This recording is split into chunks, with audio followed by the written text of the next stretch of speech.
Well, hiya guys, it's the end of 2024, where's that gone? We've had a really good year, we've been busy. We've done a lot more YouTube stuff this year than ever before, so yeah, please have a look at that. And this little clip now is just the best bits of 2024. Bit of all sorts really. There's, I think, Father's Walk around the museum that hopefully we're going to get open in spring. The Aston Martin, I think that was another one. There was a few. So for the best bits really of 2024, take a look. 2 minivans. Two together. I think there's a third one floating about somewhere. I'm not sure, but we've got, obviously, we've got a bit of everything, haven't we? Yeah, we've got a line of minis here. Yeah, yeah. But who would have thought it? 2 minivans. Aren't many auctions in the country with 2 minivans? Because as we say, commercials were bought to work and work to death, and that's the end of it. Your mum actually learned to drive in that vehicle, exactly that, teal blue, exactly the same colour, amazingly. Super things. And I used to love them, because I don't know what it is about them, but an 848 minivan flies compared to a car. I don't know whether it's the gearing or whatever, but they're sharp and away, you know. It's funny that, isn't it? Funny, because isn't it? It's really weird. We experienced that with Cavaliers back in the day. A 4-speed 1.3 Cavalier was a right nippy little flyer. Yeah. You know, it felt a lot more lively than a 5-speed 1600. It did, yeah, Strange, absolutely. Isn't it? Yeah, that was a lazy engine, that 1600. Yeah. But no, great, 2 of them. And the line up there, look at that. Price range, oh, look at that, an ambulance. Look at that.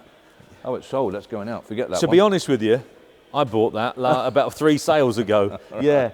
I've always fancied one. I had to outbid everybody else, obviously, as it works. But I thought, when's the last time you saw a nice one of them? Certainly, sticker it up as an ambulance, you wouldn't say. Well, there you go. Well, I didn't think about sticking up an ambulance, but I just thought, I can remember going in one as a kid. You had one when I was a kid, self-central steering, and it was all a bit voodoo. And I just thought, it came along. It didn't actually get a lot of interest, and I thought, no, I like that. So I ended up owning that car. I've got to do something with it. I'm looking forward to getting it out. Yeah. Well, you won't remember, but in their day, there was 2 buyers for them. One was a school teacher with about 8 or 9 kids. Yeah. And the other one was an antique dealer that wanted to put a great big roof on the back. On the top of it. That was it. Like. And then you just touched on this row here. I mean, these, just such fantastic value for money, aren't they? Unbelievable. Unbelievable value for money. They really are. I mean, we've had a bit of a resurgence on price, haven't we, over this last 3 or 4 years? Shadows have just crept up a bit, but they've slipped back down again. They've gone down again. And I can't understand it. I really can't. You still need, in my opinion, you still need 15k plus for one that I would buy, a nice one. Yeah, I know. But you know, when you think less than £10,000 gets you one of these now. Unbelievable. Unbelievable value for money, absolutely. And as we say, I've said for years, guys out there, until you've driven one of these, you ain't driven anything. I don't care what you've had, all your performance cars, everything like that, until you've driven a Shadow or Spirit, you've not driven a proper car. There's something about them. They are amazing, absolutely amazing. They are a lovely car. And to be fair, they're not a particularly expensive car to maintain, are they really? You know, certainly if you could do some stuff yourself. I mean, people get scared of the maintenance, I feel. Yeah. But as long as you use them, you must use them. You can't park them up for 6 months and expect everything to work straight away. No. You've got to use them. Go to the pub on a Sunday night, Sunday lunchtime, whatever it might be. Go to a club one night on a Wednesday or something, some meeting club. Just enjoy it on limited use. Because if you use these every day, they become a Ford Sierra. If you use them sparingly, every time you get in it and go out, you'll enjoy it, won't you? Oh, I know. Well, let's carry on the walkabout because we've got a absolute sea of cars. We'll go down to the bike shed in a minute, Dad, if that's all right, because there's a load of bikes and more cars down there. I didn't know if there was anything else in here while we're up that's just this one here, only because I walked past it. I mean, there's badge engineering. You know, we say about badge engineering these days, a Renault van is the same as a Bedford, or it is a Bedford van or something. Yeah, whatever it is. Badge engineering, look, arrow shapes, Hillman Minx, Hillman Hunter, I suppose, ideally, badged us up as a Humber. Nothing's changed, has it? Very little at all. No, well, I suppose it's very similar to Jag and Daimler, isn't it, really, in all fairness? Exactly the same, and BMC. Yeah, true enough. O'Reilly and all the rest of it. There's a couple of bits down here that I'd just like to highlight. We've got some real sensibly priced convertibles, which are good fun for the summer. And there's a couple of Audis there, B&W Z3s, Z4s, but they are good value. £3,000 or £4,000, really. In today's world, isn't a lot of money, is it? You know, you can spend that on a television set. £3,000 or £4,000, even not as much as that. £2,000 gets you a little Mazda MX-5. Yeah. Have a load of fun. And an absolute load of fun in the summer with that. Yeah, you got to give double that for a midget, let alone an MGB. I know. Good value. But this is a sad old thing. Look, these were the bee's knees for weddings, weren't they? Not too long ago. I know. But wedding jobs had it. It's a real shame, really. There's a whole industry gone because of this licensing. I don't know, private premises for weddings and such, like hotels. You know, so that they're a job to sell now. You couldn't have bought one of them for 15,000 quid 10 years ago. Now you're talking about 6, Half 7. that. Yeah, Half. exactly right. I know. And a lovely old car, you know, it's probably got a Pinto engine in it, I don't know, or a V6 maybe, I don't know. They tend to have the 4 or 6 Yeah, or bottles, Nissan, don't they? Yeah. But, you know, good motors. But the trouble is with them is they're a little bit like a white shadow, aren't they? Yep. You know, the enthusiast doesn't really want a white shadow, and they don't really want a white. Nope. You know, they don't, do they? They don't. Because it just shouts wedding car, doesn't it? Yeah, if that was metallic blue, it'd stand a good chance. Yeah. But I had a Bentley, the same sort of thing. And you pull up outside a shop, nip in and get a can of Coke, and the lady behind the counter says, "Where's the wedding?" Yeah. All the time. I know. Now, you've passed the best car in the world. Here it is here. Picked that up myself. That's your bag. Oh, what a car. I mean, what a car. Absolutely fantastic. One of 2 ever made. Only 2. Is that right? 2 of these made. The body by a firm in France, in Paris, I believe. Oh, okay. That I can't pronounce the name, so I'm not even going to try. Oh, here we are. Kellner, for the want of better pronunciation. Pillarless, look at that, pillarless. So you open the door, and even on a sportsman's coupe like this, you open the door, move the seat forward, and almost walk in.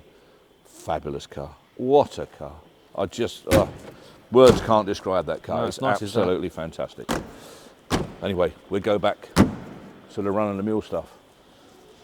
Well, I shouldn't have said that, really. We get offered, as you know, somewhere, you know, some weeks I can get offered 15 XJSs, XK8s, XKRs. I have to say no to the majority, but we have got a handful of nice XJs in again. And a nice XJ does okay, I feel. Yeah. Because there's so many XJS. Yeah. Yeah. Because there's so many, there's so many, There's so many bad average ones. ones, aren't there? There's so many bad ones. When you get a nice one, it doesn't actually do so bad. No. But honestly, I still can't get my head around how many emails a week we have offering us XJ6s, XJSs, Mercedes SLKs, CLKs. Oh man, honestly, just dozens and dozens. I'll tell you what it is. More than MGBs. Yeah, I know. Well, I remember doing a sale, maybe 3 sales back. I think we had 6, like almost in a row. Couldn't believe it. And they were all struggling to get over £4,000. But I'll tell you what it is though, they come down to a level where, I'm not being rude, but I've got to be honest, Joe Bloggs buys it in the road, in the street, and he's not a car man. He ain't got a lot of money to maintain it, but he buys a cheap bit of flash and he don't maintain it. And then it goes downhill, then it becomes a cheap banger. Well, you only need 2 owners in succession like that, then what was quite a nice car becomes quite a tired car, doesn't it? That's the trouble. Yeah, that's exactly what happens. Yeah. And these MGs, we have lots of MGs. Yep. Again, a nice F or TF does very well, because there are so many average ones, aren't there? So many average ones. Well, I'll tell you that once I mentioned, Peugeot, 29 miles from new, 29 mile from new. Well, we've got 2 low mileage cars here, 2,000 mile, with a very famous owner, Ron Haslam, motorcycle racer. This lady wasn't quite as famous, but 29 miles on that little Peugeot diesel. Basically, it's locked up, but basically a brand new Peugeot 205 diesel. And I'll tell you what, it could go either way, couldn't it? It could go into someone's collection and be nurtured for the rest of its life, and it'll never do any more than 50 miles, or it could go rallying, couldn't it? I know. Shame, isn't it? Well, not so much rally, it's a diesel, isn't it? But I'll tell you where I think... Shell. No, I think it could go either way, I agree with you, but I think either way, as in someone will buy it who's fed up with engine management lights, ABS lights, all that type of stuff, and just use it as an everyday run around, because let's face it, it's like a tractor. The minute it starts of a morning, there's no reason why it should give you any grief for the rest of the day, should it? No. Do you remember those 2 we had 2 very low mileage minis, if you remember, one with about 15 mile, one with about 20, I think. We did, and it done exactly that. One went into a collection, mothballed. The other guy wanted to buy one, and his take on it was, if you remember, I can't go and buy a brand new one from a showroom. but I want a new one because the wife wants to use it. That's as near as I'm going to get to a brand new one. Yeah, a lot of sense in that as well, isn't there? Yeah, you couldn't buy one when they were new, apparently. I bet you can now. I think that could possibly go to someone who's fed up with all the electronic rubbish that we have to put up with. Oh, God, I think so. I hope so. Nice Rouse Sierra Cosworth. That'll do really well. Limited run, obviously, with those. So if you're going to buy a Sapphire, you might as well get the limited edition one, which is that.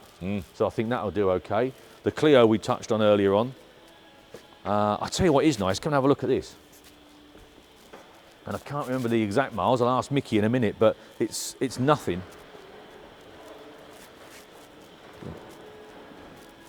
Basically, a new Freelander. Is it? Which is unusual, isn't it? It is, yeah. Yeah. Yeah. I can't remember the miles. I think it's something. Oh, hang on a minute. No, I can't remember the miles. It's nothing. It's something daft. Mick might remember. Who's Mickey about? I'll ask him in a minute. But Well, it looks it's new, brand doesn't new, it? basically. Yeah. It's just basically a new Freelander. You have a look in that. There's a bonnet this side. I can't. Yeah. You open that bonnet. TD4 as well, which is probably the best engine they put in a Freelander. Look at that.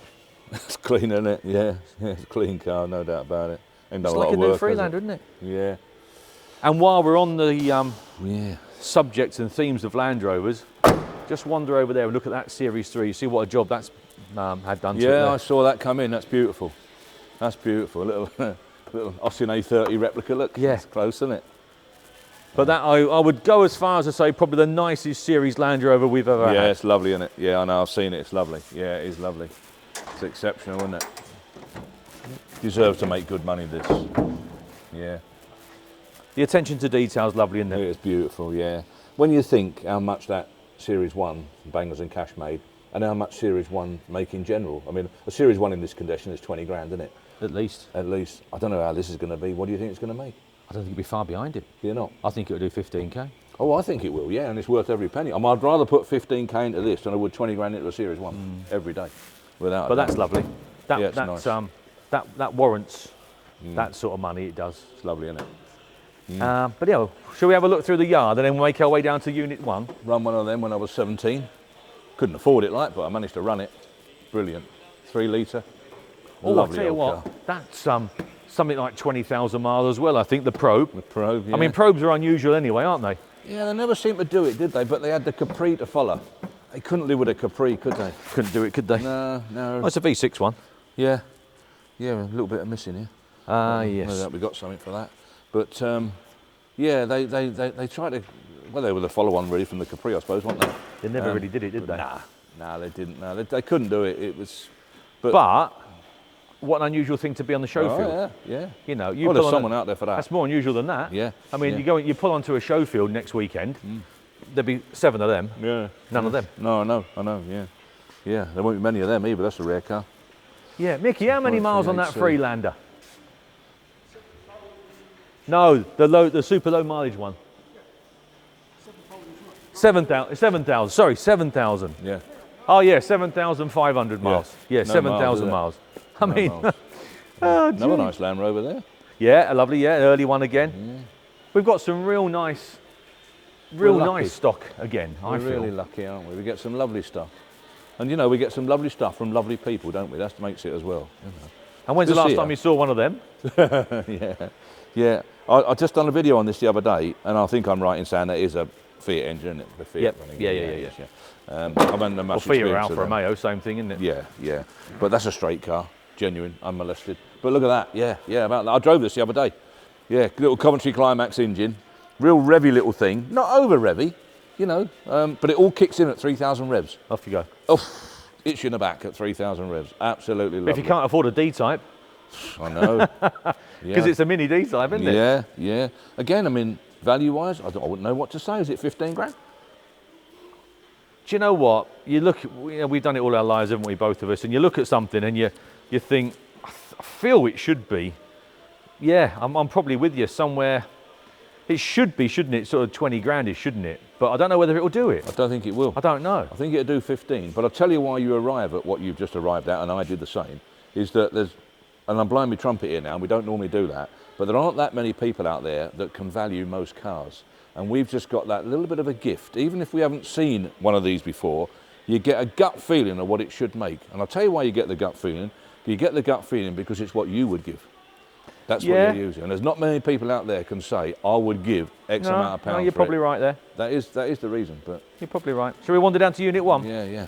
This is lovely. Both these are kind of nice cars, aren't they? Yeah, Especially beautiful. that's a lovely car. Beautiful car, that right colour. Hey, up, how do you know? I'll see you in a minute. Yeah, there's loads out here. Oh, As clean a 110 as you're ever going to find. Yeah. I know we've just touched on the Land Rovers inside. Yeah. But if we had a bit more space, and I'd have put that in straight away. I think it did live in until 1 or 2 convertibles came along. Yeah. Then unfortunately, as you know, we have to put some of the hardtop stuff out when some of the convertibles come in. Yeah. Absolutely. But hopefully we'll have a bit more space coming in the next few weeks. Over yeah, there. So, we need more covered room, don't we? So we'll be able to put an extra 50 or so vehicles under cover, won't we? Which will take a lot of, well, I was going to say it's going to take a lot of pressure off, and it will, won't it, for a month? It's about all. And then all of a sudden, we're back where we started again, aren't we? Yep.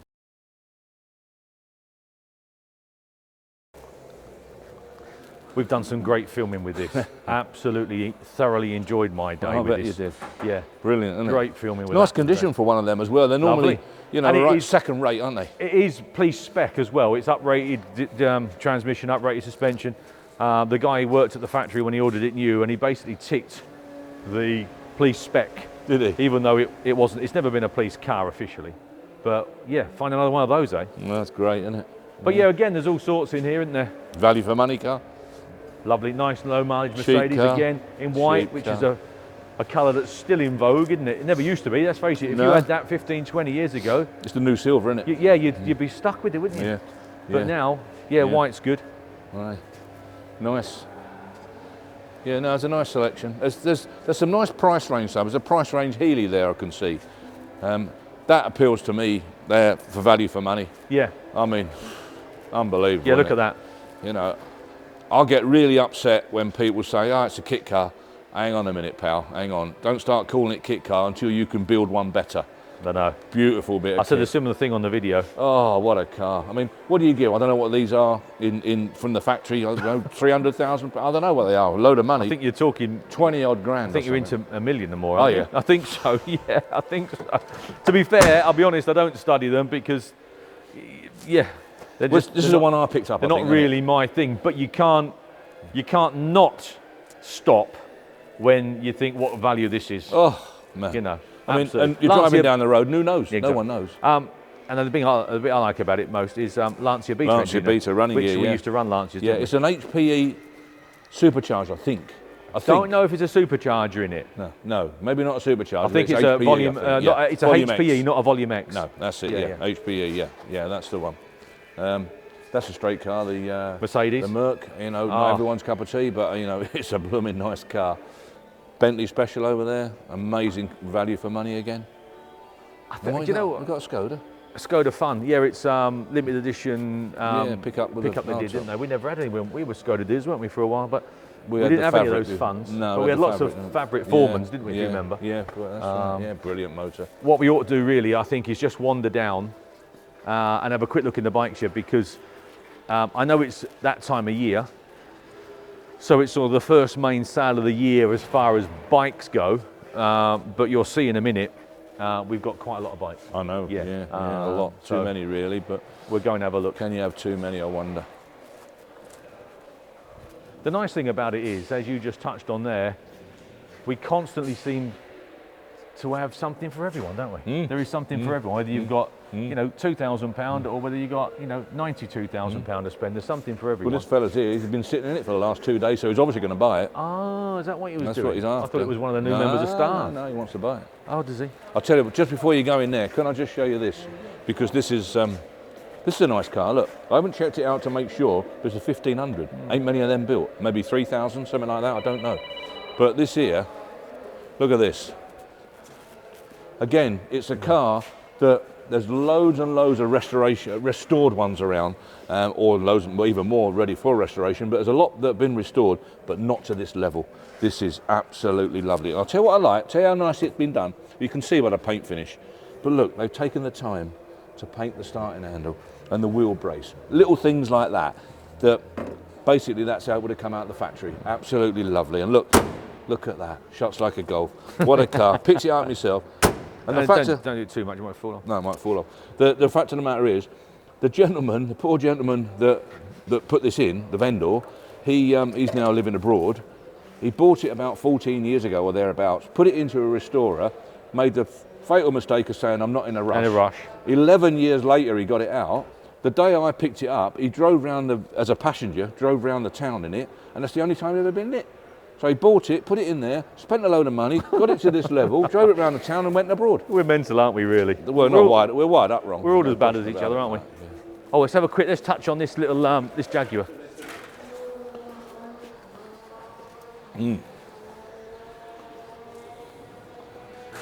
Beautiful Mini Cooper as well, that wants mentioning. It's a 998 Cooper, what a car. Beautifully restored, one of Bangers and Cash, going to cause a lot of interest, that. And then we had a little look around this the other day. Challenger. Which fooled me, as I said in the video. When it pulled up there the other afternoon, I genuinely thought it was a genuine E-Type. No, it's amazing. I think it's probably the best reproduction E-Type I've ever seen. Yeah. Absolutely when great. you got closer to it, you know, these two things were the giveaway. But, I know. Even so, you know, even out there, when it pulled up out there, I thought it was I know we're genuine. talking 100 yards, but I was like, oh, E-Type. Yeah, me as well. Definitely. You know, so it's a cracker. So it fooled us at 100 yards. If you parked that outside Morrison's, it'd fool everyone. Oh yeah. At no yards. Oh yeah, definitely. Yeah. Be nice to follow it through to a show field and see how many people finally twig it. I nearly picked that one. I nearly picked that one for guess the hammer price, because I thought you're going to get anything from 20 to £100,000 on that, aren't you? As people's expectations. Which did you pick then? Well, because it's so unusual, really. I picked the V6 Clio. Yeah. I would have picked this personally. This is more of a challenge, I would have thought. Yeah, I know. Challenger, bit of a pun, I know. Yeah. Anyway, you're going through the motorbikes. Yeah, let's go through the bikes. See what's what. Yeah. Don't wake Polly up as you go past. Yeah. Hello, boys. Guard dog section. Right, and then we're into bikes. Andy's doing the bikes. I love these. I love these little bikes.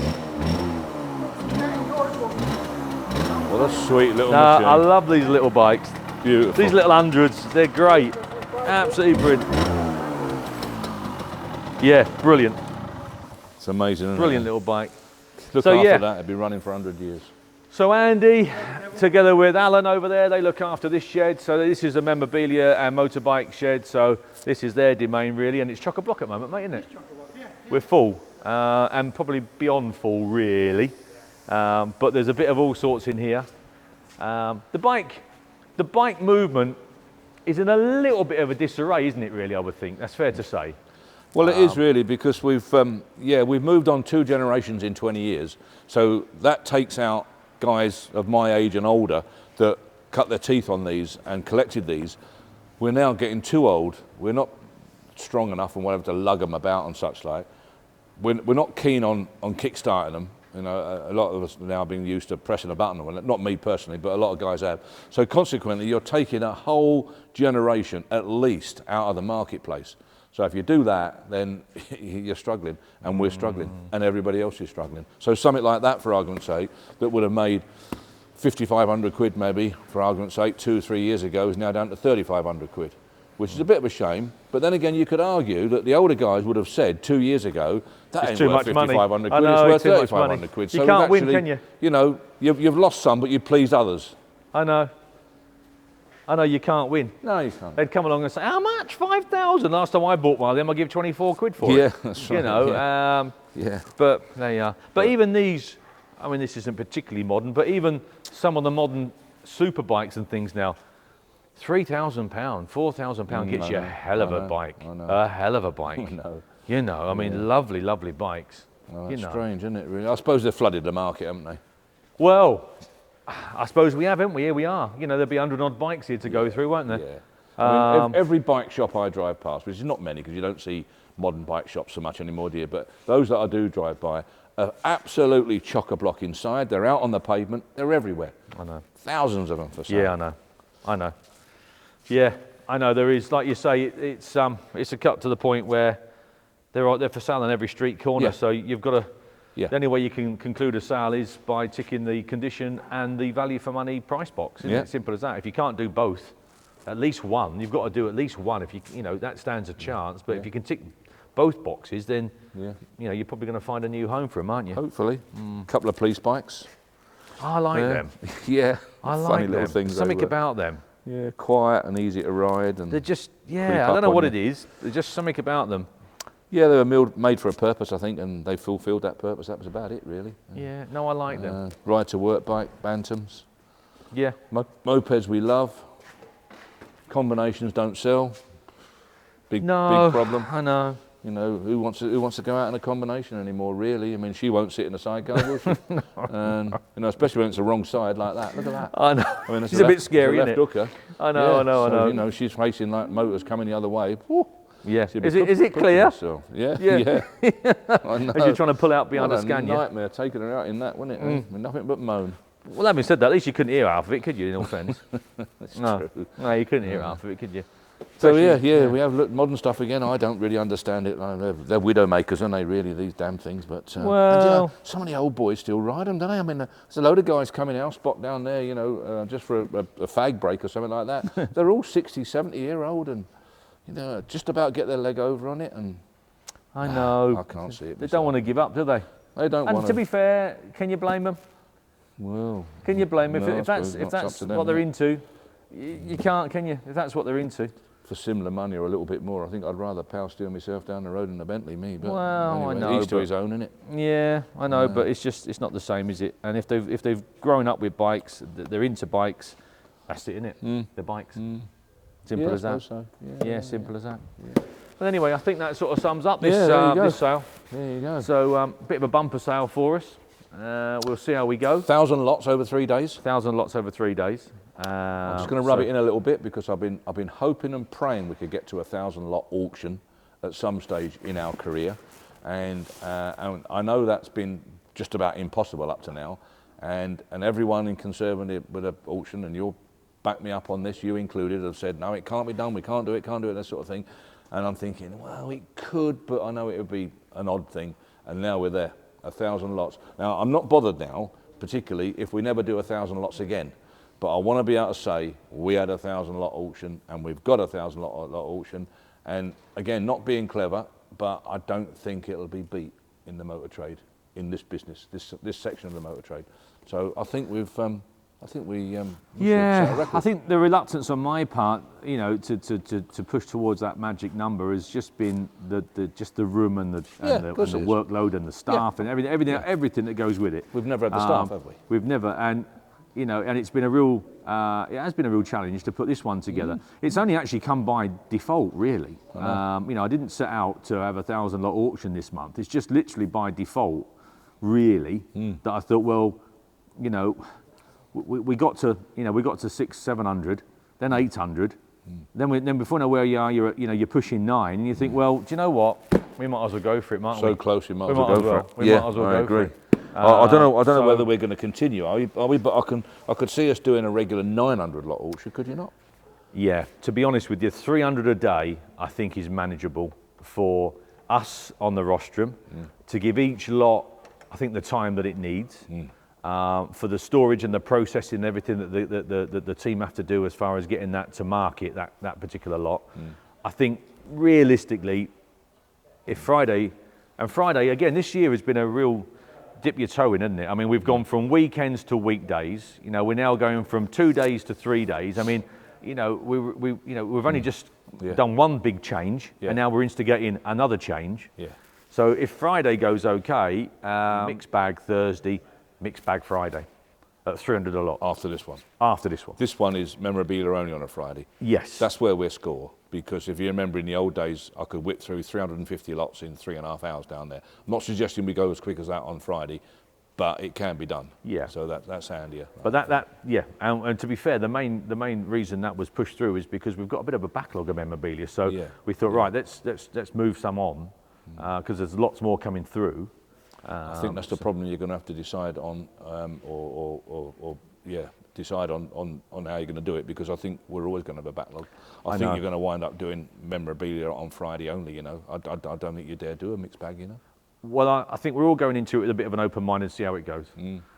It's all a learning curve, isn't it? If it doesn't work, you can't do it anymore. If it does work, you carry on. So none of us really know, do we? You know, you don't know.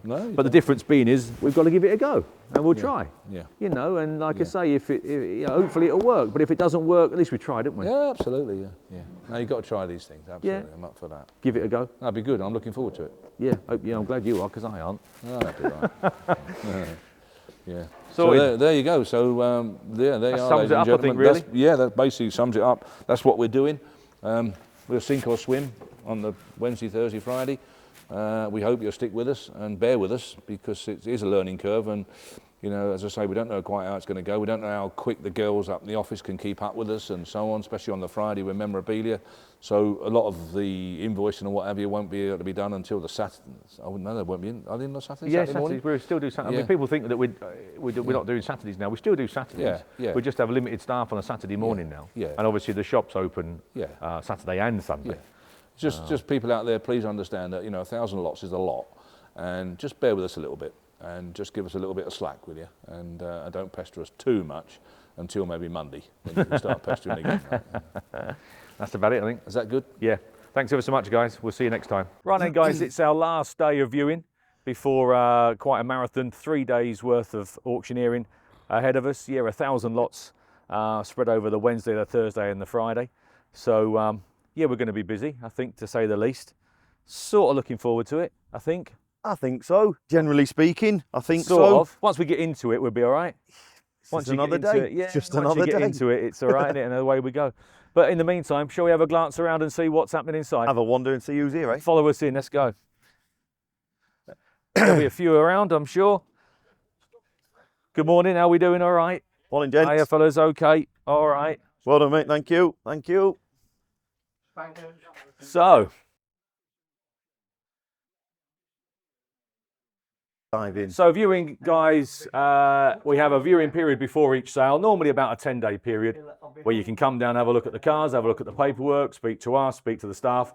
So it's a case of getting yourself parked outside as best you can. We haven't got the biggest car park in the world. No. Come through, sign in into reception.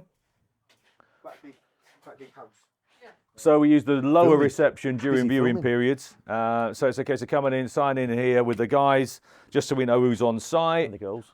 what you're driving in case we need to get you moved out there, and then put a high-vis jacket on, and away you go inside. And inside we'll go now. Sorry. It's all right, and we're only making an important film. Don't worry about it. Yeah, it's okay. Yeah.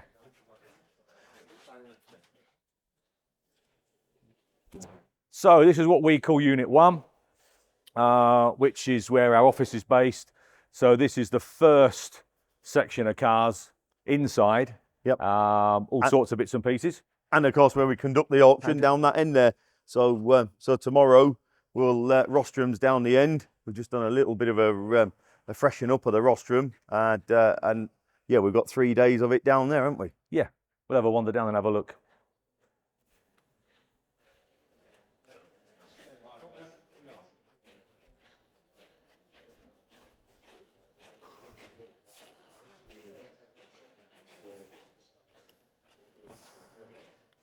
Here for the day, love. Yeah. So rostrum-wise, we had a little bit of a change around this time. It was historically it's been over there where the Mark II Escort is, but we've set it up here, and it's going to stay here from now on.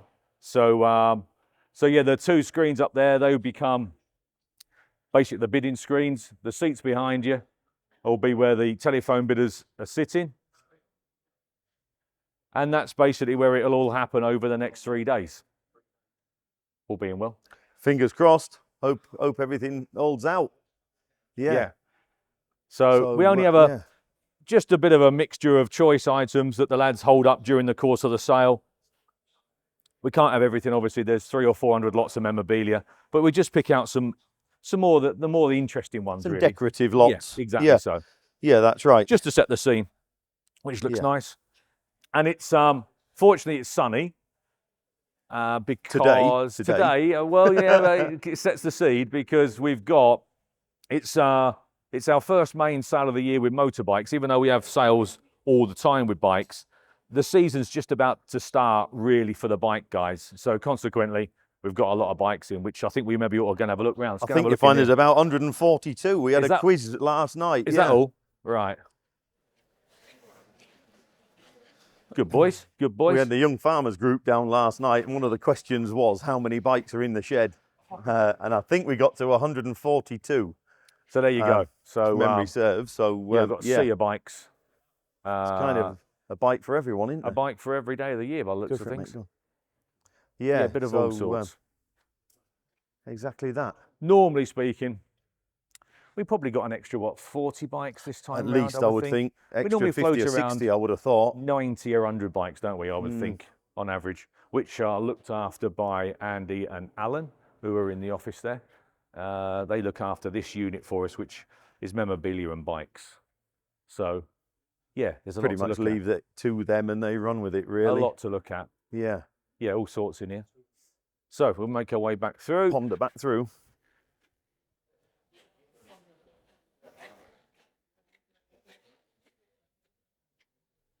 Maybe if we wander up the stairs, you'll be able to get like an aerial shot and show those at home what we've got.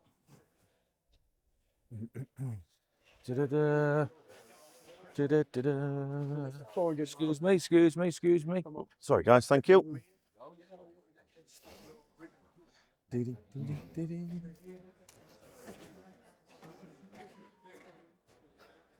So there you go. That's a good view of what we call Unit 1. Which I think the most I've ever had in this unit, I think, was about 98 or 99, just short of 100 cars. We've got a little less at the moment because we've got the stage set up and we've got the trucks in. The big unit up, what we call Unit 2, which is just up the estate there. That's probably got maybe, I don't know, 140 cars inside, I would think, and just as many outside. Same as the yards out here. The yards are all full. So we're pretty much to capacity, aren't we, this time? We are, really. We're pretty much to the gates. Yeah, we are pretty much to the gates. So it's busy. And it's also busy not only with people selling, but it's also very busy with people buying, which is nice. Which is good. There's a lot of interest.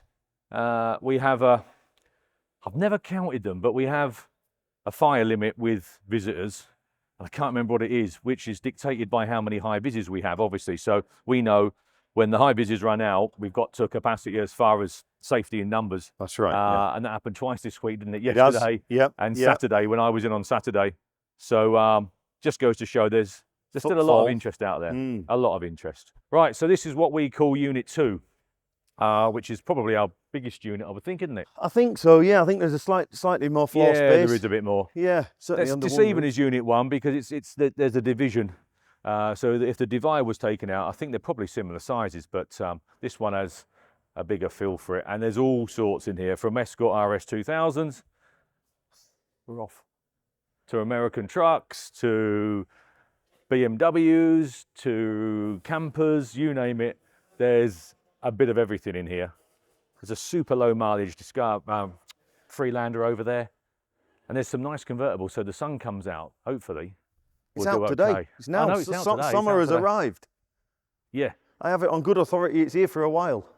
So the line of convertibles, a load of convertibles, are pretty seasonal up to a point. There's still interest in them back end of the year, but it peaks at the beginning, really. So, yeah, like you say, a little bit of weather like today, and then people start thinking about getting something at the roof. Start running around topless. Exactly, which is quite nice to see sometimes. Not if Depends who it is. Not if it's the blokes. Yeah. Yeah. So there you go, guys. So, yeah, there's another 130 or 40 in here. A bit of all sorts, really. I mean, we touched on this earlier in the week. There literally is. There's one of everything. 30s up to everything. The 2020s. Pre-war, right the way up through. to sort of modern day type stuff, really. So Yeah. Yeah, a bit of all sorts, which makes it you know, a big variety when we're on the auction, on the rostrum. So you can go from a pre-war car, you know, something that's 60, 70, 80 years old, right the way up to something that's 3 or 4 years old. I think that's what buyers like. There's just a real mixed bag. I of think all it's sorts important of to have a stuff. good variety, Yeah, a a bit of good price everything. range, Yeah. a good variety of age. Exactly. And yeah, try and Yeah. hopefully, let's be fair, if you're in the market for something, the chances are we've got something that might tick your box. Yeah. So Yeah. as a rule, And a lot of most guys, they don't auctions- quite know what they want until they see it. That's So the thing. once they see it, they think, that's what I want. that's it. So yeah. Something that you don't normally think about. So it's important to come down during that viewing period, have a good look round and pick out what you're going to buy.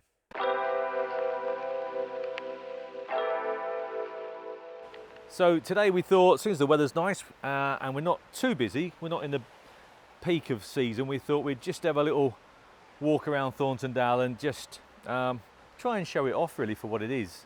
We're very lucky to live where we do, we know that, and there's some right hidden gems. So just one or two we thought we'd show you today just by having a brief walk around the village and show you what's what. So behind, obviously you can see the stream that runs around the back of the village, and we're just going to go past in a minute another, probably the most photographed cottage in the north of England, I would think. Yeah, which you'll see a better shot when we get up the top. So yeah, we like it, don't we? Very much Absolutely, you take it for granted when you live here all the time. You do. And I just walk down here now thinking, I can't actually remember the last time I walked down here.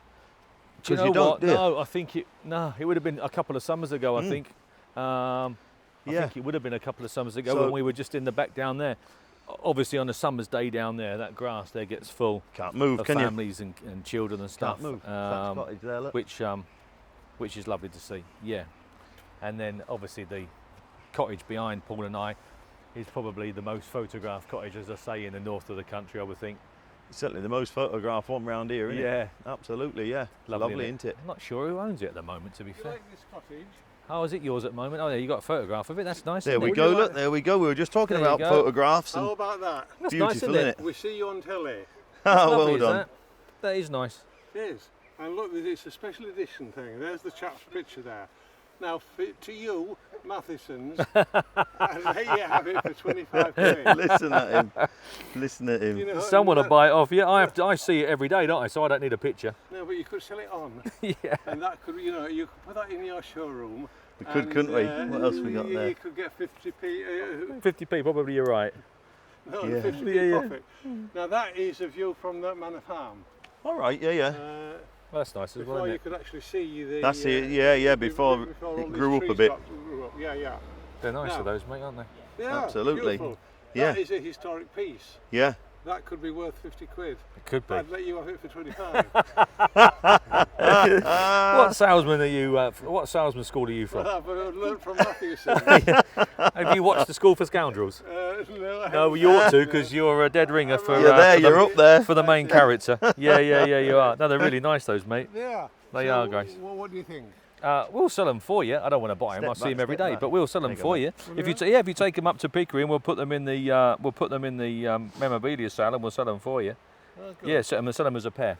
I'm just going to try that house there. That's where this is the view from. I don't know who owns it at the moment. I just said on the camera now. I've run out of. I don't know who's Yeah. quite currently the owner. I think. Yeah. Okay. think they I maybe might- live I away. might come into your Okay. shop there. All right, See mate. how you go. Showroom and leave them with you. All right, I'll leave Very it with good. you. Thank you. See you later. Have a good day. Ta-da. There you go. All right. What were the chances? Well, I know, exactly. Yeah. Thank you. Hi, guys. You're all right. All right. Yeah, I know. You couldn't write To be that, fair, could they you? will sell, won't they? They will. Yeah, If you put yeah. them in as a pair, they will sell. They will. We're lucky enough that we see those views every day. But you know, a family from Middlesbrough won't, or Manchester, or No, wherever. So, yeah, he's going to No, go and try exactly and right. sell them to the guy who owns that house, is he? I think so. That's his logic, I think. I Yeah. know who owns the next house, and I know he won't be able to sell them to him. Oh, he's on the doorstep, so we'll see, won't we? Yeah, we will indeed. Yeah, exactly right. Yeah. Hey, right, Miller. Oh well. There you go. In fact, if you want to buy a property, I know that one. Look, it's just come up on the market. There you go, guys. There you go, which is I think about 7 or 8 or 9 bedroom. There you are, great big spot there, right in the middle of Thornton-le-Dale. I do know the owner actually of that. I do know Wayne very well. There you go. Yours for just over £1 million, I think.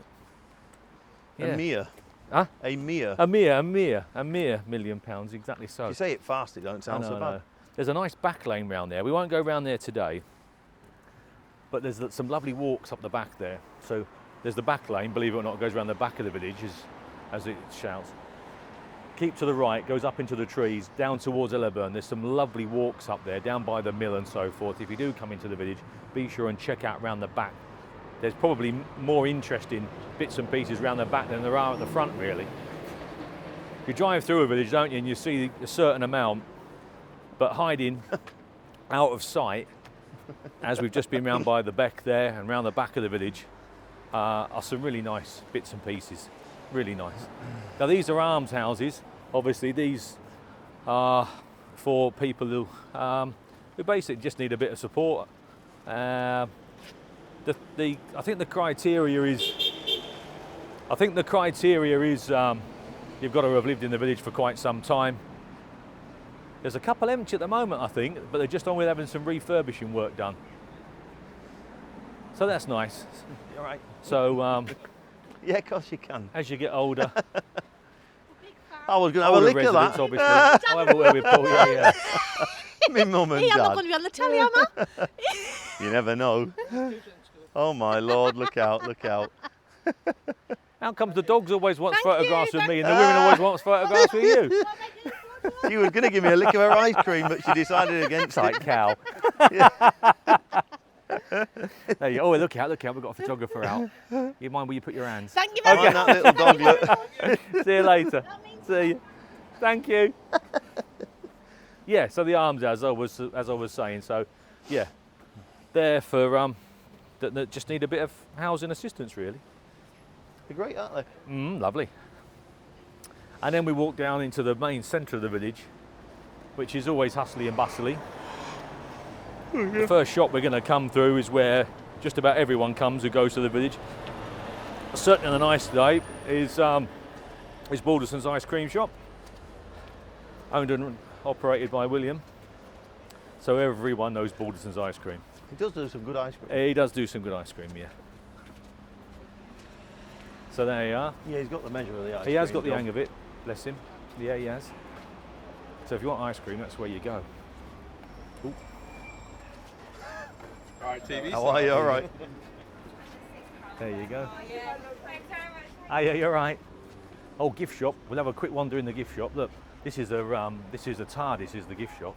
Come in the gift shop. Go on. There we go. Anything and everything in the gift shop.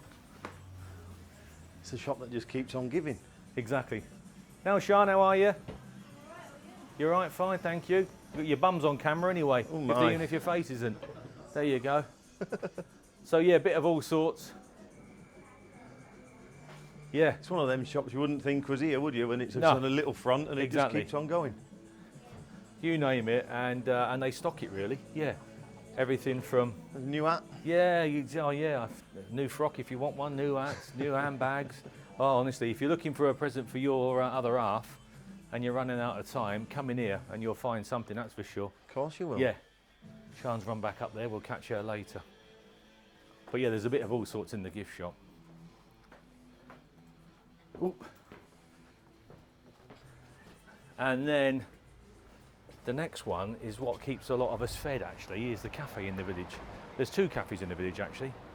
One across the road there, run by Howard. And one, Is he still there? yeah, he's still in it, yeah. He doesn't open an awful lot. He's sort of semi-retired now, so I Ah. think he picks and chooses his time when he opens. And then this one run by Claire, who will be around somewhere. Let's go and have a look and see who's about. Why are you not allowed in, look? Oh, yeah, we'll be all right. Wait here to be seated. Right, come this way. Not allowed. Holly, oh, this is Holly. Holly does all the social media for the company down here, for the premises. We're just going to wander up and have a look up and see what's happening. Oh, there's Phil the baker. Phil, the main man's in there. Phil the baker. Hiya, Phil. Have you got a minute to show the lads what you do up in the top? Of course, yeah. We'll go up here with Phil. Come up here. Oh look, even got a ramp down for us. Look at that. Oh, well done. You needn't have bothered. Thanks ever so much. Hey, all right, guys. You all right? Yeah, fine, thank you. Yeah, good. Good. How are you guys? All right. Yeah. So Phil is the main baker.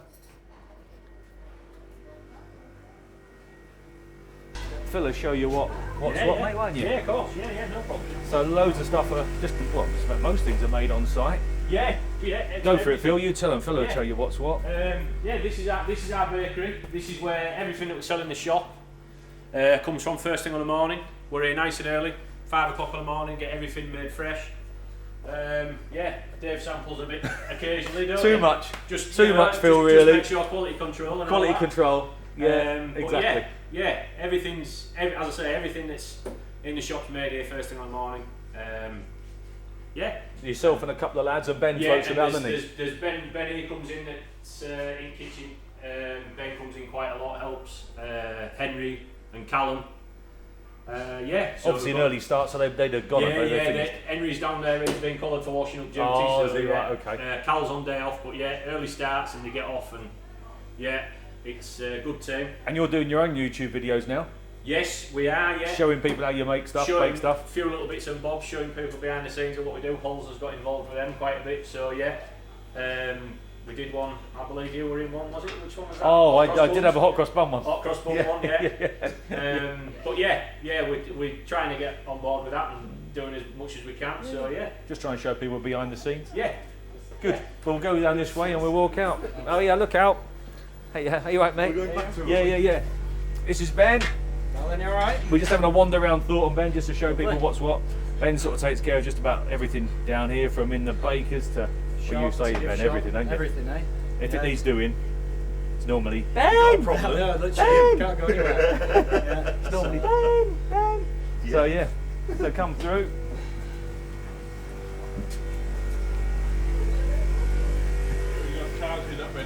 Oh, cars everywhere. What's up there? Cars everywhere. Is Ruth in today? No. Oh, is she not?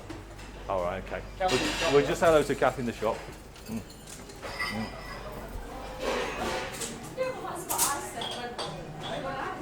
If you don't want to sit inside, there's also a takeaway shop. I'll go in the tradesman's entrance. There you go. Hey, you're right. And this is the lovely Kath who takes care of the shop. Are you alright, Kath? I'm alright, thanks. We're just having a walk around Thornton-le-Dale, just doing a bit of filming. Oh, Yeah. lovely. Enjoy. I should have warned you, you could have got yourself looking a bit more better, but anyhow. See you later. See you in a bit. See you later.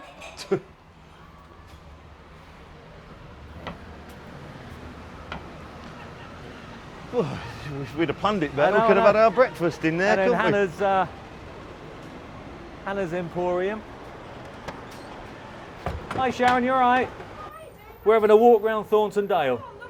So good job you're looking your best. There's Sharon. If you want your haircut, go and see Sharon. See you later. She's funny, Sharon. Yeah, and then the 2 pubs in the village. We're going in both there. changed hands a little bit just lately. There was long-term owners in both. They've just changed hands a little bit.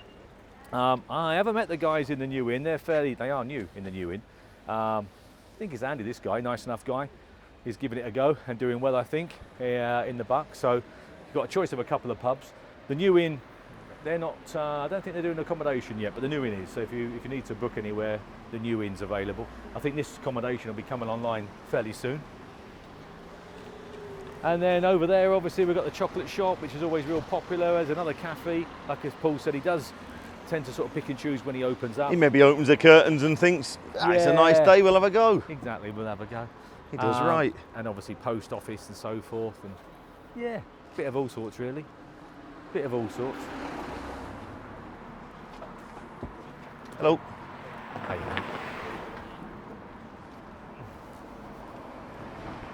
Picture framing shop, bistro, mountain bike shop. You want for now, you haven't got. Oh no. Chip shop. Chip shop cafe don't look so Chip inviting shop. nowadays. No, don't do so much for the cafe nowadays, does No. it? Chip shop though, good chip shop. Yeah, Stressed Eric runs a chip shop. Yeah. Yeah, Mike Barnes, the joiner. Hi, Mike Barnes, a Thornton-le-Dale lad. Pizza shop open all the time. Knees are open all the time. They've got one lazy shopkeeper. I always take the mickey out of him. Yeah, but the others aren't too bad. They're all right. Who was that? Jake? Don't know, to be fair. Jake, I think. Is it? And then as you walk up, you finish off your little stroll at our place. Now we're hoping to get the museum up and running for next season. I think we're going to be too tight this one. We're not going to make this year. There's quite a lot of improvements. Get me teeth. Hey, We've got to do. you From there's one of the pop-out girls, pin-up girls. Sorry, not pop-up, pin-up girls. Can't think of a Christian name. There's her husband. Yeah.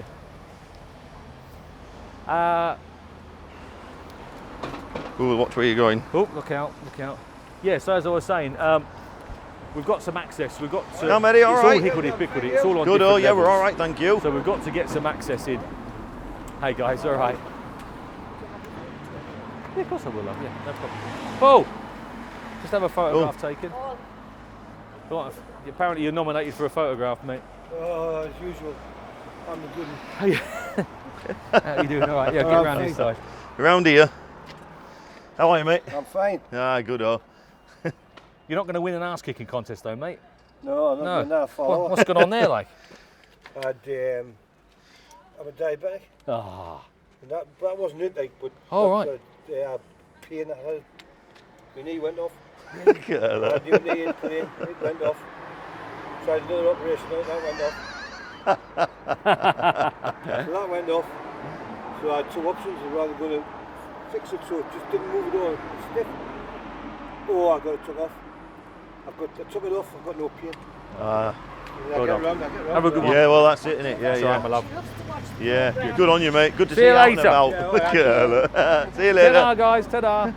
And then, yeah, so as I was saying, we've got some access issues. We've got to make some ramps so we can get in safely. It's all 100 years old, so it's all on different levels. So we've got some ramping issues, we've got some upgrades to do, we've got some electrical, we've got a fair bit really, to be fair. We have got a fair bit to do. But better wander in and see who's looking after the shop today. All right, girls. Camera's rolling. There you go. Don't be like that. Just started these out. Yeah, I noticed you were very busy.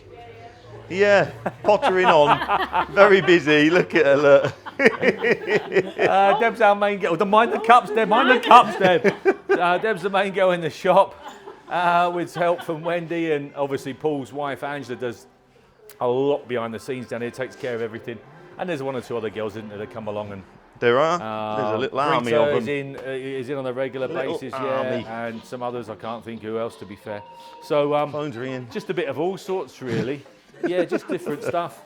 Mainly sort of Mathewson's motorsporty type stuff, Thornton-le-Dale type stuff. So if you fancy some form of memento, whatever it might be. Or it then, may be raining. or if it's raining, exactly, yeah. Or if you're thirsty, obviously you've got a cup, you know. If it's sunny, we've got a t-shirt, yeah. If it's cold, we've got some coats. So if it's sunny, we've got a hat. So yeah, there's a bit of all sorts, really. Just yeah, just a bit of all sorts. There's quite a All lot sorts. that come to the village. Hats with no tops. Just to see what the village is about and enjoy it. So yeah, while they're here, they can buy themselves a t-shirt, can't they? And go from there. So in actual fact, we're taking basically this mobile as soon as we possibly can. Paul and I have just gone out and bought a big trailer to go behind one of the Scanias. So I know it's difficult for people who love the show and what we do to come and see us. So our plans are to go out to them. So Well, not individually. no, not individual, No. to individual houses. Otherwise, we'd be and you never get the Scania down some of the housing estates. But Won't go up the to go drive. to some of the events. So hopefully, we're going to have a presence again. We're going to try and hit it at the back end of this year. Certainly next year, we're going to have a presence at a lot of the bigger events. Yeah. In the Midlands and the North and up into Scotland, and no doubt one or two southern ones as well, I would We'll think. see how we go, eh? Yeah. So Yeah. so there you go. Do you want to just briefly touch on the museum? I know we're not opening it, but just to say this is what we're going to do. No, we're going to do that. Okay, we're going to leave it as a surprise. We'll leave it as a surprise, but our intention is to get upstairs opened up We'll probably hit it over winter. The trouble is we don't have a downtime. There's always something to do. There's only 5 weeks between sales, so we're flat out. There's a week or 10 days to get cars out that have sold. Then you've got a window, a week, 10 days, a fortnight to bring stuff in. Then you actually process it, sell it, then it all starts again. So there's just not any downtime. But we'll try our best to get open for next year. So anyhow, that sort of concludes our little walk around Thornton-le-Dale on this sunny afternoon. So yeah, get yourself down, have a look around. I'm sure you'll love it. Not just Thornton-le-Dale. We are very lucky. All these villages on this road are all worth visiting. They're all very, very nice. Yeah, real picturesque. So we'll catch you when you come down. Right, well, this is the old museum premises, and it started off its life in about 1912 as a Austin Morris dealership. So it's steeped in history. Carried on with BMC, BLMC, all the name changes right up until about mid-80s, I believe. It was then sold for development, and that didn't take place, fortunately. And I had fancied the site from about 1988, 89 onwards, and was just sort of keeping an eye on it, and then realised that it maybe could be bought. So we'd already bought a site, so we couldn't buy it in one lump. So we had to buy it in bits and pieces, which we did. We now fortunately own that the whole site. We've gradually bought these areas, like what used to be the fuel pumps and stuff like that, workshops around the back. And then I had this brilliant idea in probably early mid-90s, 94, 95, a long time ago now, of starting up a museum. You know, as the area sort of lends itself to tourism, I thought we'd do a little museum and retail classic and vintage cars. So Paul and I mainly, David run Rillington Garage, Paul and I ran this one, worked at the workshops at the back, showroom downstairs, of course, with MGs and such like in. This area, again, as showroom or what have you, stroke museum. So really it worked out really quite well, in as much as that I put my own collection in, which was the basis of the museum display, and then any sales vehicles mingled in, so it was pretty useful. So we were selling cars out of the museum. It worked really, really nice. And that carried on really right up until the auction. Well, to COVID, really, I suppose. Even after the first auction, it carried on. COVID sort of knocked it on the head. But we decided in about April 2011, I think it was March, April, that we want to do an auction. And that's how the auction started. And of course, we had nowhere to run it from but here. And it was quite strange, really, but people said, in fact, Paul said, everybody said, you know, where are we going to hold the auction? And to be perfectly truthful, I didn't know.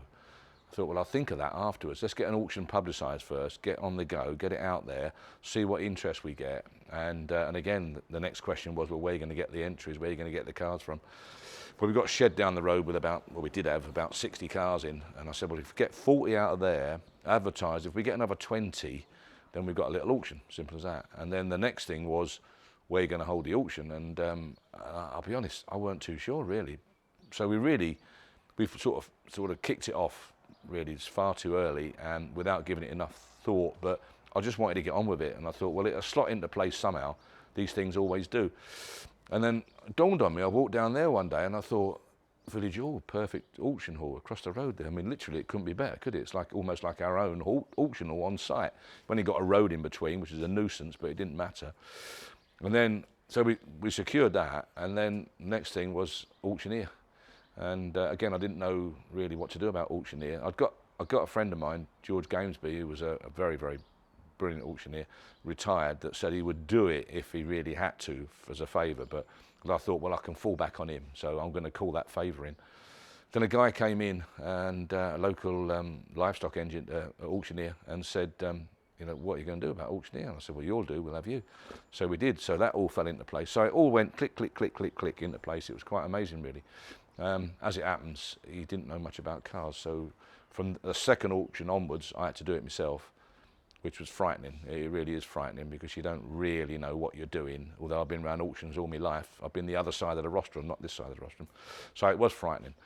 Anyway, we carried on with that, and I think 3 auctions the first year, maybe, or something on that sort of line. So this carried on, in other words. You know, it carried on as a museum and a dealership and such like, paint shop there and so on and so on. And this is the sort of remnants of it, if you like, really. When we outgrew this and went to Pickering, we weren't too sure what to do with this. I think we're probably a little bit more sure now, and that is ideally, I think, turning it back into a museum. I think that's the answer. So this type of stuff will be in the museum when it is sorted. We've got a health and safety issue. We've got to get over that, which I'm sure we will. But this was the main part of the museum display, really. You know, we had our own vehicles all the way up here that we've had for 20, 30, 40 years, and will everywhere come to that. So as you can see, it's not very big. Well, that goes through there. We'll go through there in a second. We've extended since then the back bit there and put the mezzanine in, which is perfect for motorbikes. So we need to put a safe set of stairs up there, and people will be able to go up and see the motorbike collection up there, which would be lovely. But this down here will stay much the same as it is now. We generally had cars displayed more or less as they are, but with one row up the middle to give more room for people to walk up and down. So we'll do the same thing again, I would imagine. But a lot of this stuff in here now is, a lot of it's our own vehicles, but a lot of it is auction vehicles that we just use. We use the premises now for overspill, what it boils down to. So, but I like being down here. I'm not very keen on Pickering site. Not because of Pickering site, but I'm not keen on trading estates. I don't like working on trading estates. I think they're soulless, whereas this has got some sort of character about it, so I prefer to be here. So if I'm not out collecting, I'm here cleaning up. I'm just doing the van and plant now, just getting that all minted up and whatever. There's 2 or 3 more I've got to do this week. I'll just show you. This stuff here is ours. These vehicles have been ours with the exception of that one, but the rest of the row are ours. This is an auction vehicle just come in. That one is one of ours, but it will be moved on and sold. It's not quite our cup of tea anymore, really. Not a bad little museum display, but by the time we get the museum sorted, we'll have an opportunity to buy plenty of them, so it won't be a problem. Mark 1 Zephyr convertible there, as you can see, beautiful thing. This is an auction entry. Poor gentleman who owned this passed away, so it's in for the sale. It didn't get away last auction, but it will do next, I'm sure. Reserve has been lowered a little bit. The little Bedford belongs to an old customer of mine that I've dealt with for 20 odd years. Lovely little motor, quite unusual little Bedfords. Sliding doors, as you can see. It's a Bedford CA, it's a 3-speed one, this one. I think it's 3-speed, I better just double check that, but I'm sure it is. And it's had a pretty thorough rebuild recently. Not the best paint job in the world, but it would flat and polish quite nicely. So that's in for the next sale. This one here didn't sell at the last sale, wants a bit of work, as you can see, but it's cheap. So hopefully this will get away at the next sale. Our little A35 van that I used, not last year, the year before, and I'll almost certainly use it again this year. You know, for a few months, I like using that. A couple of oldies there, as you can see, that we've had in stock for a long, long time. And at the back here, I'll just show you quickly. As I say, just getting this one cleaned up for the next auction. This will be looking mint in the next couple of days. In fact, if I can get onto it, might even do it tonight. I don't know, we'll see. But she's a lovely car. Andy Joyson's taking advantage of some cheap storage. He's the owner and producer of Air TV, so that's going to have to be moved pretty quick because that's now in the way. Paul's bowler thing that he and Charlie like doing off-road things on, or with, that's just on display and somewhere sort of safe to keep it. One of our Aston Martins, we've had, fortunate enough to have collected quite a lot of Aston Martins. There's a late drophead there, Volante. This one here is quite an intriguing car. It's actually Paul and Angie's, but only done sort of 17,000 miles. Don't look it, but it is absolutely genuine. That there is an Australian bodied Vauxhall, which is very, very, very rare, but unfortunately no engine. So that's a winter project, that one. That's the sort of thing you spend cold evenings on during the winter. Commercials I like very much myself. This one came along some time back, maybe last year or the year before. Interesting little van.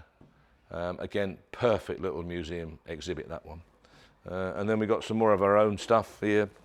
Things that, partnership vehicles, some Aston Martins. In there, it's an older one, 58, that one. DB4 Mark III. That's a DBS Vantage. That's a fairly unusual car. Lovely colour as well. Nice thing. Again, I wouldn't say they're investment vehicles. We just like to collect Aston Martins. Charlie and I own this one. Charlie, my grandson, we own this between us. We chipped in and bought this between us. So he's got an interest in Bedfords, which of course he has. And we use that for shows and such like. I'll just show you through here briefly. Are we all right for time? All good. Come through. This is the old walkway, as we call it. We used to have motorbikes in here, lined up, and a big TV screen playing old videos, which went down really well. That's the old telephone exchange. It's just a junk hole at the moment. All this stuff came in just before or during COVID, and we've never, ever been able to catch up. But we've got to try, and we are actually doing a bit better now at catching up. So hopefully a lot of that should be gone this year, and we can refill it again with another load of stuff. And then I'll turn that radio off. This is the old workshop. This is where Paul and I used to work. We had a couple of lifts in here, and we used to work all day in here.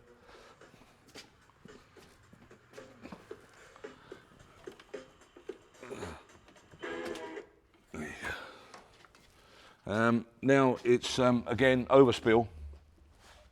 That's basically all we use it for now. Really, is literally overspill. You know, if stuff comes in, we tend to unload it in here, do whatever we're going to do with it, mint it up, clean it up whenever it's ready to go up there. Another one of our Astons there, as you can see. So it's a useful shed. Holds quite a number of vehicles, as you can see. And motorbikes over here. We also use it again, you know, carefully. We don't sort of cause vehicles to be like an invalid and cripple them and that, so they're not movable. But just happened that we got head gasket gone on that Bentley, so I'm doing that there. Motorbikes just come in for the next sale. Some memorabilia that we're gradually working through over there. And the rest of it basically is vehicles that will go in auction. As and when we get a chance to get them out and get them cleaned and away, owned by sort of people that are not too bothered about them going through very quick. So that's a good thing. Takes the pressure off us. One of our own, Bentley Continental, bit of a rarity. So that's basically what we use Thornton-le-Dale for. Right, I'm going to show you this Aston Martin DB4 that was a bit of a surprise to all of us. I thought it would achieve probably a little over half that it achieved. I won't tell you the figures just yet, I'll tell you in a minute when we get up to it. I was pretty convinced because I know what it's worth, but that doesn't necessarily mean that's what it's going to make. And most people that were on the telephone, internet and what have you were expecting to achieve an awful lot less than that. But we had some silly offers. I mean, there's one offer opened up, I think 10,000 quid. I could sell the gearbox for £15,000. It's silly. So there's always going to be the guys out there that think they're going to steal them, but they're not at the end of the day. There's more guys out there that know what they're worth. And that was the case this time. Here it is over here. Come and have a look.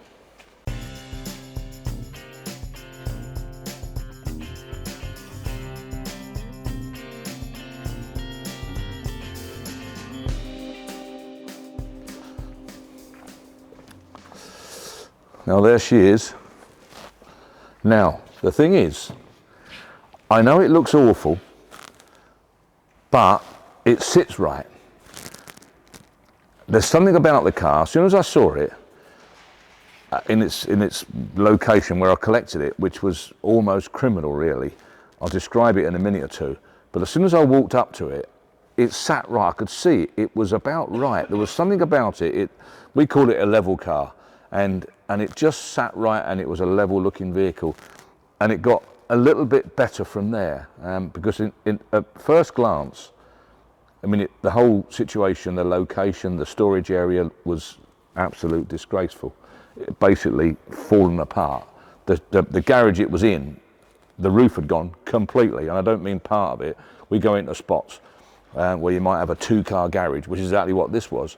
And the last 6 or 7 feet or something of the roof is all good. In this case, just about everything had gone, and it had been gone for quite a long while. So it was quite clear that the owner, who I'm told is quite an eccentric old guy, he's not passed away, he's in a care home, but he's obviously an eccentric, and there you are, that tells you that.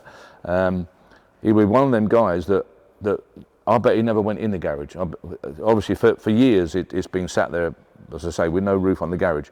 And I wouldn't imagine he went down his garden and actually opened the door to the garage I think he probably just blotted it out and blanked it out of his mind, and he never went anywhere near it. Anyway, there it sat at the back end of this 2-car garage with a Triumph TR7 behind it, which was more difficult to move than this. This actually, the tyres more or less pumped up, and it moved on a winch pretty well perfectly. Brakes not stuck on or anything. That's not saying that they want a lot of work, we know that. Behind it was a tree, quite a sizable tree. A tree that size, really, I mean, that's probably 15, 20 years old, but maybe a bit more. So we had to saw that down before we can get the vehicle out. Various parts were scattered around the back of the garage or in the pit. There was a pit underneath it. The only thing that we haven't been able to find is the prop shaft, but it's not a big deal. We can soon make a prop shaft. That's no particular worry, but it would have been nice to have found that. But the most important thing is we found things like the grille, which is in the back here somewhere. Yeah, there it is in there. I can't get it out too easy, but the grille does sit in there. Can you see? There it is. I mean, really important that. You know, kicking panels and kicking strips and that sort of thing are always nice to find, and that, because they're original and they're clean up. But then again, they'll probably be replaced. So what it was, I had a phone call from the executor, who happens to be brother-in-law, I think, to the owner, and said, I've got this Aston Martin sitting in the garage, which I think must be quite valuable. Would you give us an idea what it might achieve? Sent a few photos, which you couldn't tell too much. You could just see a DB4 Aston Martin sat in the back of a garage. That's all you could see with this Triumph behind it. Anyway, I sent back an email saying that almost impossible to value really without seeing it, but most certainly somewhere between 40 and 80,000 quid, which I think quite surprised him. I think he was expecting me to say probably 10 or 20,000, something on that line. But it's a DB4, which is, other than things like Zagatos, it's arguably the rarest Aston Martin DB that's on the market, that's been produced. DB6 plentiful, DB5 where they're just in the stratosphere. I mean, money-wise and that, forget them, and there aren't that many of them anyway. But the DB4, I would think there's probably less than any, but I haven't checked figures out, so someone will contradict me on that. I looked this morning, there's 50 left. 50 left, yeah. Is there? There you are, 50 left, yeah. And I think probably, personally, I think it's the most attractive DB range of the Aston market, the Aston Martin range of vehicles that were noted as DBs. I mean, we've got DB1, DB2, DB3, DB3 Mark III, and DB24 Mark III, and so on and so on. All them DBs right up to DB4, DB5, DB6. And then, of course, we had a bit of a break, I suppose. And then we went to the DBSs, and then back onto DB7s, DB9s, and so on. But I think most people will agree that this is probably the most elegant DB of the era. Mainly, I think, because of the front wings. They're very, very Ferrari front wings. They're not cut away like the later ones or set back. They're very pronounced, very, very much protruding, as you can see. And I think that's what makes the car, together with the back end, with a short boot, real short boot, and this lovely back end, stylish rake on the back window and such like. I think add that lot together, and I think that's what makes the DB4 the most desirable of the 1950s, 60s Aston Martins, leaving out Zagato, of course. They also tell me that if you're going to have a Zagato hand-built, which again you're talking about 2 million quid value at the end of the day, it's the DB4 you need to base it on. So an awful lot of people, I'm told, maybe not an awful lot of people, some people have been buying DB4s to spend 5 or 6 or 7 or 800,000 pound on, even £1 million quid, on having a Zagato body hand built and grafted on to this car, because you do need this as a basis, simple as that. And then you're talking about 1.8 or 2 million quid. So whichever way you look at it, it sounds an awful lot of money, which I haven't told you yet what it achieved. Well, I will do. I'll do that now. I genuinely thought it would achieve 80,000. That's where I thought. And the reason I thought it would achieve 80,000 is because that's what it's worth. And I don't think there were many people could argue about that. I didn't expect it to achieve 145, which sounds to me top money, But then you start analysing it and you think, £145,000 purchase price. If you spend £300,000 on it, going to take you to 450,000, and that then the car would be as it left the factory. If you put that money in your pocket today and went out to look for a DB4, you wouldn't find one as good. You'd have to spend that sort of money anyway. You could find one at maybe 300, 350, but it wouldn't be in the condition that this car will be when it's restored. So it actually stacks up. If it could have been bought for 80,000, which is bang on its value in my opinion, it would more than stacked up, no question about it at all. But anyway, it didn't, and this is the end result. So we all, well, I don't, but an awful lot of people think, oh, the gentleman who's bought that must be mad, must have more money than sense. No, no, no, he's got a lot of sense, and he realises that you might not make anything out of this vehicle, and at the end of the day, it's sitting looking absolutely magnificent in your garage, and it might owe you £50,000 more than what it's worth. But when you come to classic cars of any type, especially this calibre, having a car that owes you £50,000 more than what it's really worth is good business. That's great. There are a lot of people out there would love to be in that situation, because there's an awful lot sitting with cars worth 200,000 that actually owe them 300,000. So they're £100,000 out of bed. So it actually does stack up. So I quite rate the car, rate the deal. We're really pleased to have got it. It's a feather in our cap to find it. We had a real interesting day getting it out, and I must say a big thank you to Lodge's coaches. They're friends of mine down in Chelmsford who got involved with the extraction of the vehicle, and Robert, Andrew, and their friend came along to help me get it out, and it's a good job they did, because it saved me a day. It would have taken me a day to have got this out and loaded.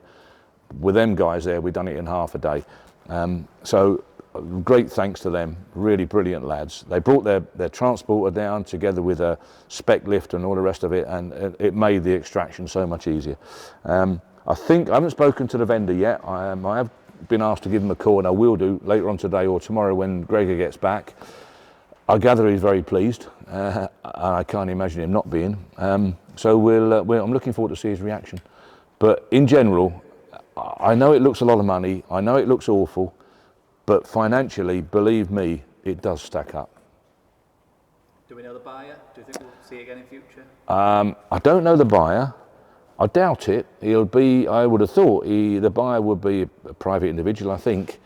And buyers of this type of vehicle paying the type of vehicle paying the type of money he's just paid to buy this vehicle, I would think this will be his purchase for the next 10 or 15 years. I don't think he'll be buying loads more.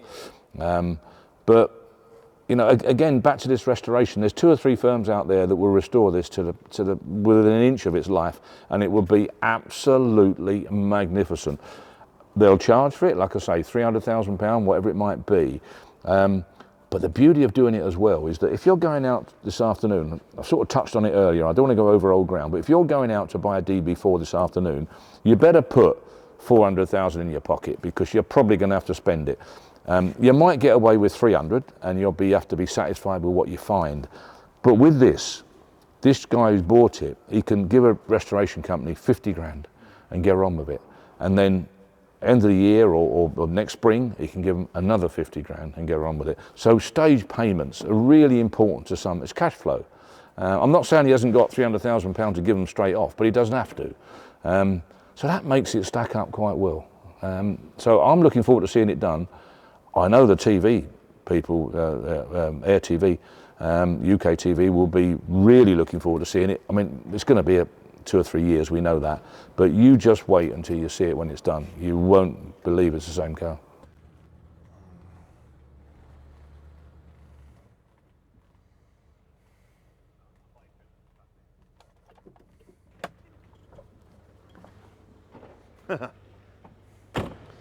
Right then guys, there you go, look, Rolls-Royce Shadow 2.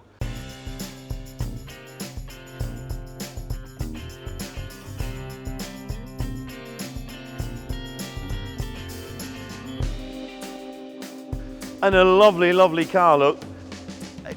We get loads of these rollers through.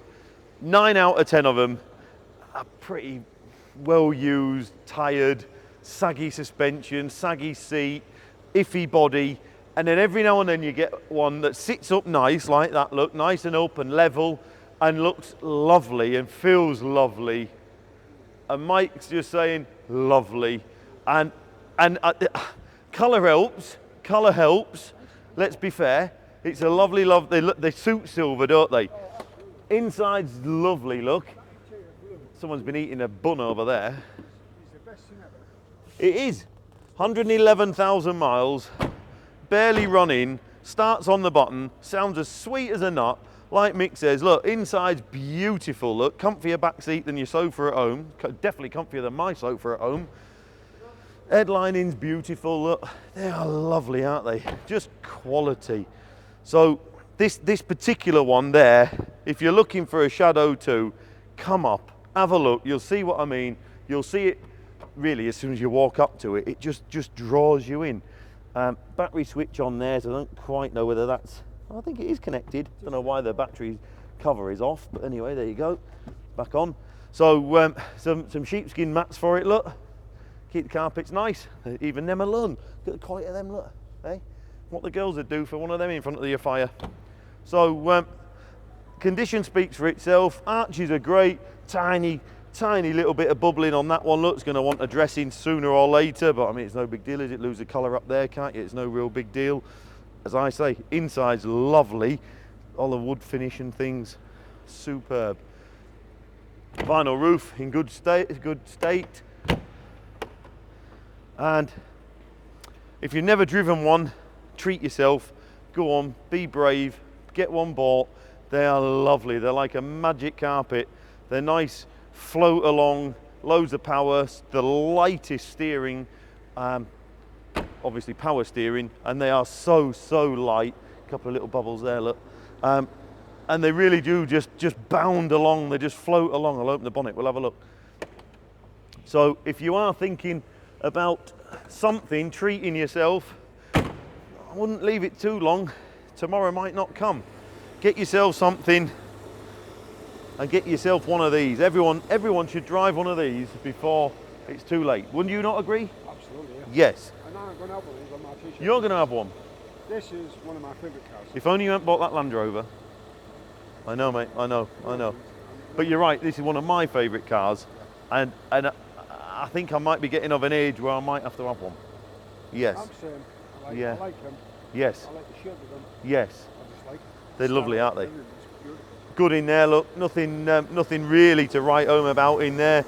All right, it's not to show standard or anything, but it's how you want to find one, really. Unmessed with. That's the thing. So we all know it's had some paintwork and such like, but generally speaking, all this is all nice, look. Sound deadening and whatnot under the bonnet. Beautiful old car. Absolutely great. Nice matching set of tyres, look. All the same, yeah. And for me, that's the star of the show. Yeah, I like that car.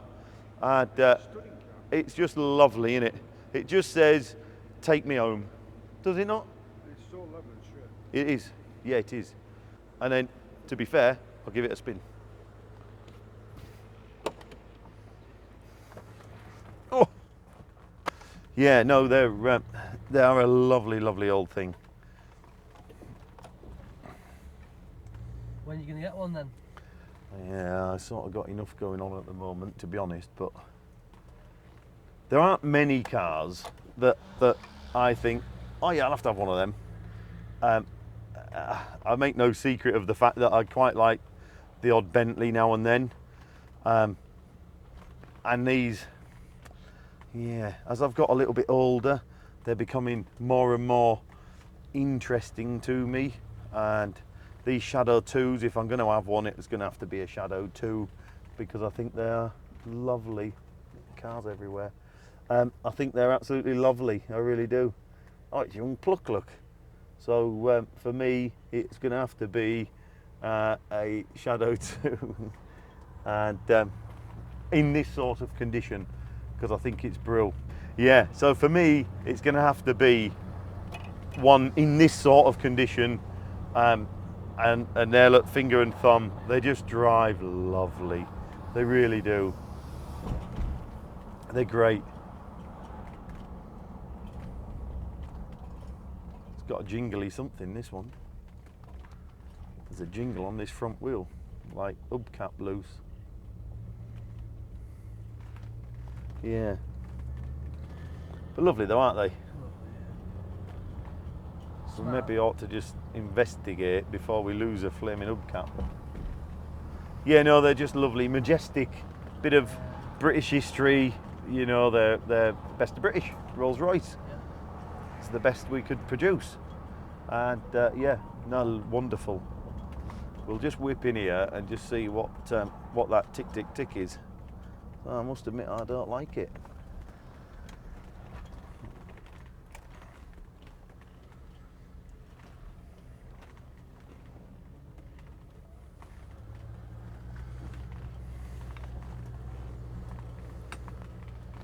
Yeah, no, we'll just have a quick look and see. Get him in the old bus.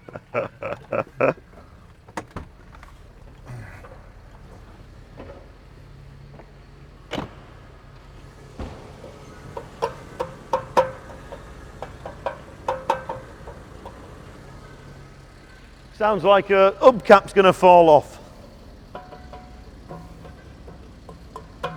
Spoils it, doesn't it?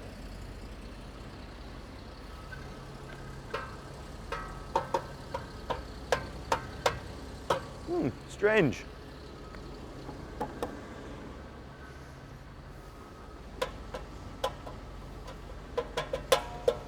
Maybe it's that one, eh?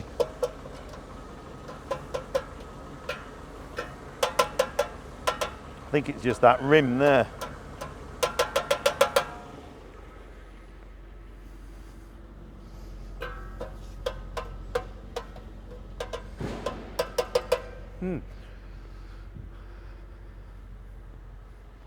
I thought it was that front there, but I think it might be that side. That trim is real rattly on this one, look.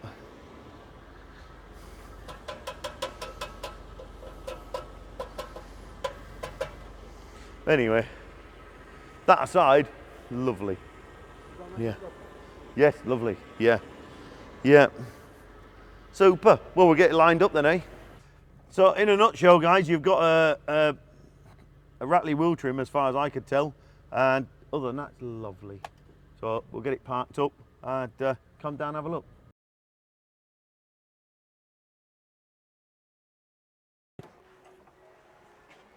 This is her. She's absolutely beautiful, isn't she? Really, really nice. It was unveiled to me, perhaps early part of the year.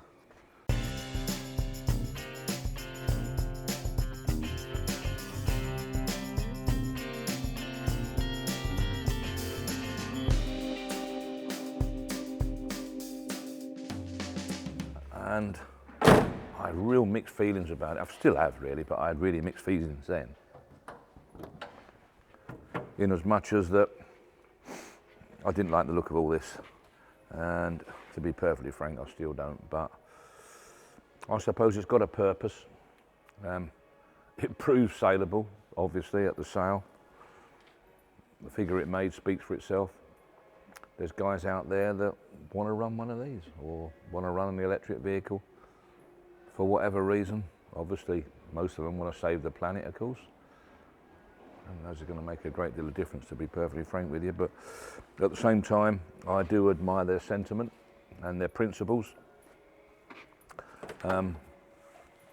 Just leave me out of it, really, at least for the time being. And as I say, I did drive this probably 300 or 400 miles, and it really is quick. I mean, like all electric cars, they're quick off the mark because they're immediate power. No brake in it whatsoever. So it is very, very sharp. But in my opinion, the nicest thing that's been done to this vehicle is not that power plant. I'm not interested in that particularly. Is the paint job. Lovely, lovely paint job. Really, really nice. Made the car ever so saleable and really desirable. So we're interested to know why it was purchased, and for and what he's going to do with it. So sort of watch this space a bit for that, because I'm really looking forward to finding out. In fact, so much so that when the film crew go to film the gentleman who's bought it, I'm going to try and go with them and just have a chat with him. And so I'd like him to explain to me why, because I'm struggling with it, I'm afraid. So, you know, as I say, watch this space, we'll see what he comes up with and for what reason. But all admiration for him, total respect. He's pulled up strong money for buying something which I suppose is his principles. That's really it. Can't knock a man for that, you know, standing by his principles and paying for it. You can't ask for any more, can you? So, yeah, I think it's great. I just can't see it being lettered up and used like I was hoping it was going to be. I really did hope it was going to go to London, to a busy shop or whatever it might be, or some retail outlet or something in London. Being electric, there's no congestion charge, there's no les charge or whatever it is. It makes perfect sense. Driving an electric van around London, I mean, it's just perfect, really. It's ideal. But of course, that was tried. Excuse me, that was tried in 1904, but sadly didn't work. Maybe it'll work this time. Sort of got me doubts, but it might do. But that's what I would have liked to have seen. But anyway, it's gone to an enthusiast that is doing his bit to help, you know, pollution or stop pollution. So you've got to admire that. Anyway, that's it. That's what happened. Big money, big vehicle. World record, without a doubt. I can't see that 44,000 for a Morris Minor van, whether it be electric, hydrogen, internal combustion engine or whatever. I can't see that ever being beaten. So, wants to go in the Guinness Book of Records, that. I bet it'll be in there for a good number of years, if not forever. Be interesting, won't it? Well, the first thing I've got to mention is the interior, which is superb. We can't get to the back of it and open the back doors, but you can see from in here that the load area has been virtually unused. Wheel arch is in perfect condition. That's a sure sign. If they're knocked about, dented and that, it's had a hard life. This has not had a hard life at all. I mean, it is a superb vehicle, I can understand that. And I can understand it with its original engine probably achieving £20,000. And I suppose if you particularly want an electric vehicle, for an extra £24,000, you're probably on the right side of it, really, when you think of it, because an electric conversion like this is probably nearer £40,000 by a specialist. So you're getting a brand new £40,000 conversion for 24,000 quid. But this is all assuming that you want one. And this is the conversion, look, round here. That's the power plant. It's out of apparently a Nissan Leaf, detuned by quite a lot. And I can see why, because when you drive it now, detuned, it is extremely powerful and extremely quick. So if they hadn't done that, I can imagine it would be twisting up the prop shaft and causing some big trouble, because it's going through to the original axle, prop shaft and what have you. I don't know what happens with gearbox, I don't know how it all works, but I can only assume it's all linked up to that. So I only assume the gearbox must turn in the normal way, but I don't know enough about it. But that's it. Looks rather strange, doesn't it? Really looks very futuristic, really. But of course, the technology, obviously it's been improved, but the basic technology has been going since the 1900s, earlier 20th century. I mean, 1904, like I say, there was at some stage early, so 1904, 1910 or thereabouts, there were more electric vehicles running around London than there was, how we know them now, internal combustion engines. So they gave it a good try. They really did. You know, they really gave it 100% effort to try and go electric, stay electric. But the worrying thing is it didn't work. This is the concerning thing. So I know we've moved on in technology and we can do now more miles per charge and such like, apparently. But I'm still not sure it's as convenient. You know, it's not constant onboard so-called power source, is it? Really, fuel source. You know, I mean, it doesn't take long to fill up a tank, you know, with petrol or diesel, but a charge on this type of unit apparently is minimum an hour, and whether you get much in it in an hour, I'm not too sure. I think there's firms out there boasting that, you know, 15 minutes or something, but I'm not convinced really. And if you notice on all the adverts, they say on the telly, you know, when they're advertising an electric vehicle, they say up to 300 miles, you know, cover themselves really, really nicely.